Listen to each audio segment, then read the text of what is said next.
In a world where traditional grocery stores fight tooth and nail over 0.5% profit margins, where massive supermarket chains burn millions on automated supply chains just to sell a loaf of bread for 80 pence, there is a quiet, unassuming barn sitting on a gravel road in the English countryside, doing the exact opposite. They are selling that exact same loaf of bread for £6.50. They are selling a dozen eggs for £8.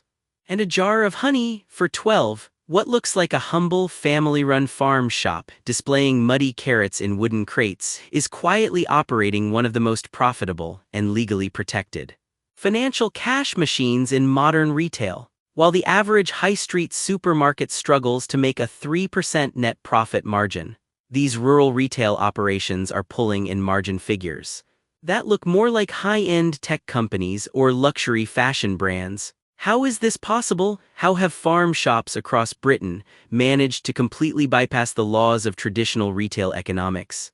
Why are millions of middle-class consumers, who routinely search for discount codes online, willingly driving 30 miles to spend 300% more on basic household groceries? And what is the hidden economic system quietly operating behind those rustic wooden doors that turns cheap farmland into millions of pounds of tax-efficient cash flow? To understand this financial phenomenon, we first have to strip away the optical illusion that every customer walks right into when you step into a British farm shop. Everything your senses experience is intentionally designed to tell a story of simplicity. The floorboards are uneven, the produce is covered in real dirt. The chalkboards are handwritten, the staff are wearing tweed aprons. Your brain registers one powerful word: authentic. You believe you are standing inside a direct-to-consumer emergency response system, helping a local farmer survive against corporate greed, and that emotional narrative completely disables your brain's price sensitivity mechanism. In a standard supermarket, if a carton of milk increases by 10 pence, sales drop instantly. The consumer is hyper-aware of price points, because the environment signals industrial efficiency. You compare, you calculate, you hunt for deals, but when you step onto a farm shop's gravel driveway, the economic rules reset to zero. Because you aren't buying food, you are buying a moral relief valve. When a customer pays £9 for an artisanal block of butter at a country barn, their brain doesn't process it as an overpriced dairy product.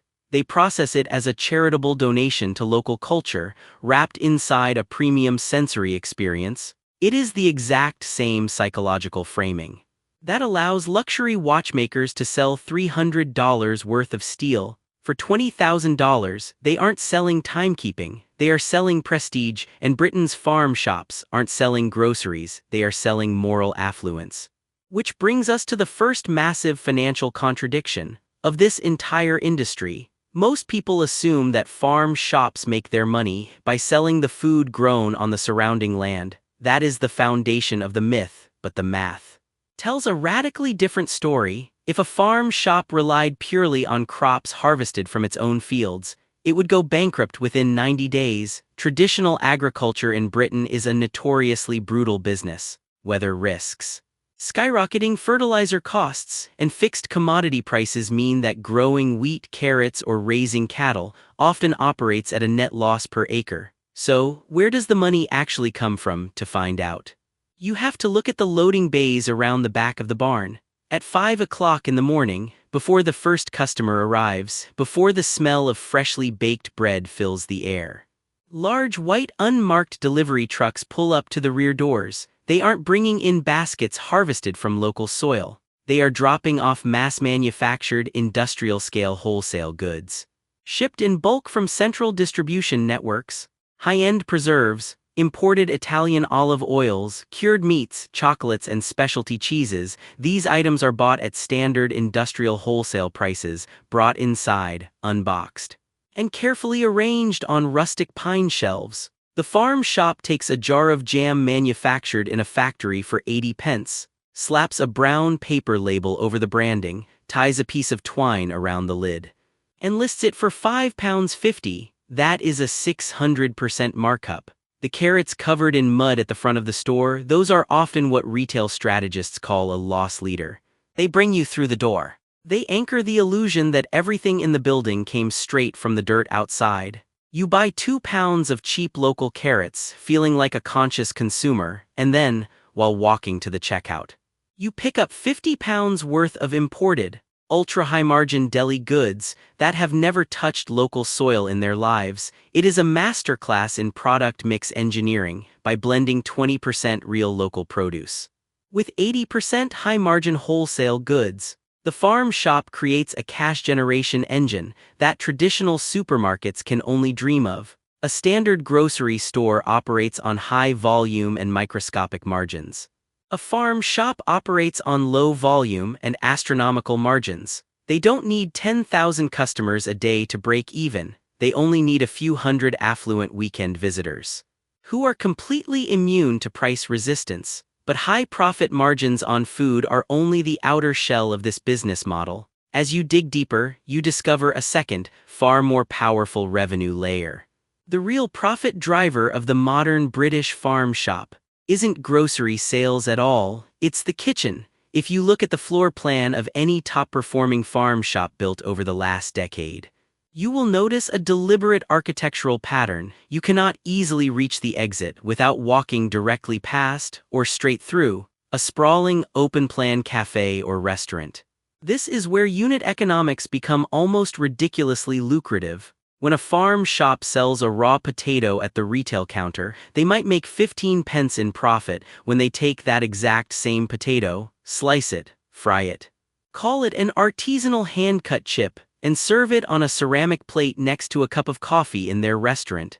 That potato suddenly generates 6 pounds of revenue. The raw material cost remains practically zero. But the perceived value skyrockets. Coffee, tea, tray bakes, and midday brunches carry gross profit margins exceeding 80%. The retail section of the farm shop acts as a customer acquisition tool. The cafe is the cash engine that monetizes them. The shopper arrives intending to buy a loaf of sourdough. They leave 90 minutes later, having spent 40 pounds on lunch, 8 pounds on coffee, and 30 pounds on impulse pantry items. The average basket size doesn't just increase, it multiplies exponentially. Yet, even with high-margin cafes and clever product placement, there is still a massive question that remains unanswered. Why hasn't corporate retail crushed them? In almost every other industry, when a small operator discovers a high-margin business model, giant corporations move in.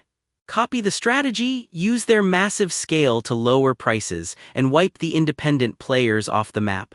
Supermarket giants have tried to launch their own rustic brands. They have put fake wooden crates in their aisles. They have printed pictures of fictitious farmers on their packaging. And yet, it almost always fails to capture the farm shop market share. Why? What is the invisible moat protecting these rural businesses from corporate destruction? The answer lies deep inside Britain's strict, decades-old real estate laws. In the United Kingdom, land is divided into tight planning classifications. If a corporate retailer wants to buy a plot of land and build a new store, they have to fight through years of legal battles, pay millions of pounds for commercial planning permission, pay high commercial property taxes, and overcome endless council resistance. Commercial land is scarce, absurdly expensive, and heavily regulated. Agricultural land, on the other hand, is governed by an entirely different set of rules under British planning laws. Farmers are granted unique allowances for agricultural diversification.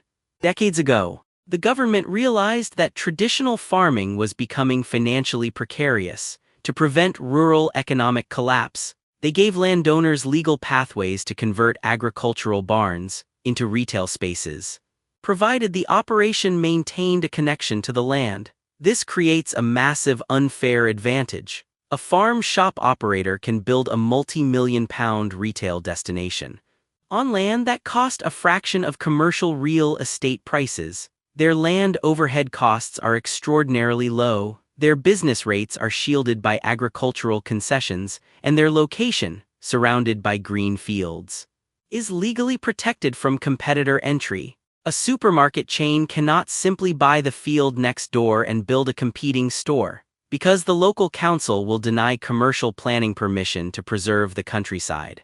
The farm shop sits inside an absolute real estate monopoly. They own a commercial retail engine, operating on agricultural cost structures, protected by government regulations that prevent anyone else from building near them. It is the ultimate moat, and that brings us to the final, most lucrative layer of this entire economic system, the layer that moves beyond daily sales, beyond coffee margins, and beyond planning permissions.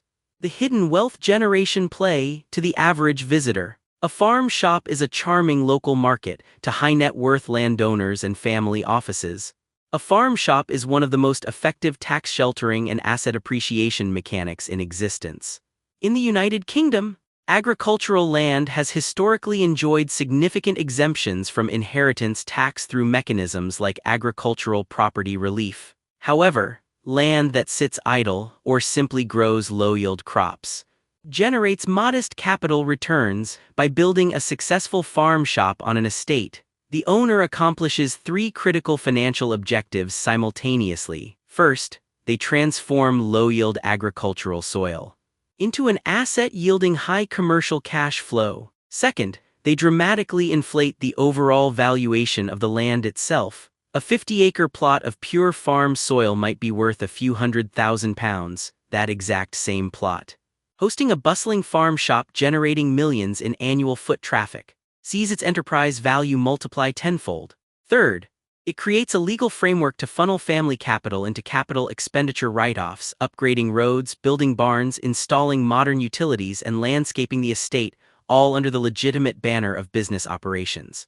They aren't just selling cheese, they are taking rural real estate, upgrading its infrastructure with tax-efficient cash flow, and converting generational land into a high-yielding, modern asset class. It is a business strategy where every single piece of the machine reinforces the other. The aesthetic creates the pricing power. The pricing power funds the high-margin cafe. The cafe inflates the basket size. The planning laws protect the location from corporate competitors, and the real estate structure protects the underlying wealth. Most people look at a farm shop and see an old-fashioned business, struggling against the digital modern world. The reality is the exact opposite. Farm shops have quietly engineered a complete defense against the modern internet economy. You cannot download the smell of fresh pastry. You cannot replicate a weekend family walk in the countryside on an app. And you cannot buy moral validation from an automated algorithm, while traditional high-street retail bleeds out to e-commerce. And giant supermarkets wage bloody price wars over pennies. Farm shops have built a fortress. They sell the one thing modern consumers desire more than low prices: an escape. And as long as human beings seek an escape from the sterile efficiency of modern life, they will continue driving down those gravel roads, stepping into those muddy barns, and happily paying premium prices for the illusion of a simpler time.